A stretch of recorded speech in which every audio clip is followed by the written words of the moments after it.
దీపావళి పండుగ సందర్భంగా దేశవ్యాప్తంగా రికార్డు స్థాయిలో వ్యాపారం జరిగింది.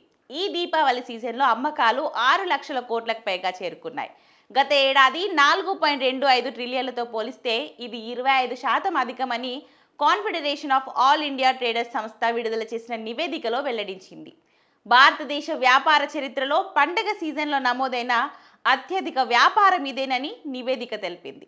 మొత్తం అమ్మకాలలో 5.40 ట్రిలియన్లు వస్తువుల విక్రయాల నుంచి 65,000 కోట్లు సేవల రంగం నుంచి సమకూరాయి.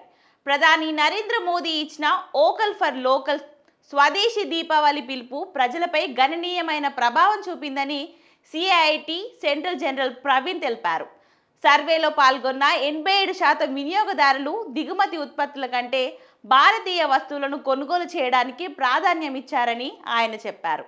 దీని ఫలితంగా చైనా వస్తువుల డిమాండ్ భారీగా తగ్గిపోయిందని, గత ఏడాదితో పోలిస్తే భారత తయారీ ఉత్పత్తుల అమ్మకాలు 26% పెరిగినట్టు వ్యాపారాలు వెల్లడించారు. ఇక మొత్తం అమ్మకాలలో వివిధ రంగాల వాటా ఈ విధంగా ఉంది. ఫాస్ట్ మూవింగ్ కన్స్యూమర్ గుడ్స్ అత్యధికంగా 12%, బంగారం ఆభరణాలు 10%, ఎలక్ట్రానిక్స్ అండ్ ఎలక్ట్రికల్ శాతం, కన్స్యూమర్ డ్యూరబుల్స్ సిద్ధంగా ఉన్న వస్త్రాలు, గిఫ్ట్ ఐటమ్స్ ఒక్కొక్కటి 7% ఉందని పేర్కొంది.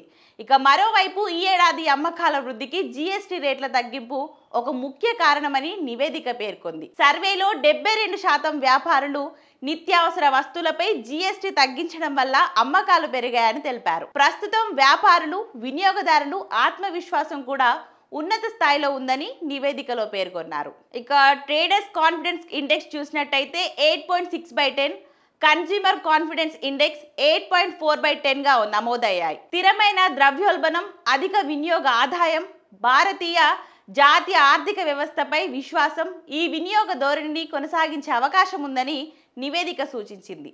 ఈ దీపావళి సీజన్లో లాజిస్టిక్స్, ప్యాకేజింగ్, రవాణా, రిటైల్ సేవల నుంచి అన్ని రంగాలలో సుమారు 60 లక్షల తాత్కాలిక ఉద్యోగాలు సృష్టించబడినట్లు ప్రవీణ్ తెలిపారు.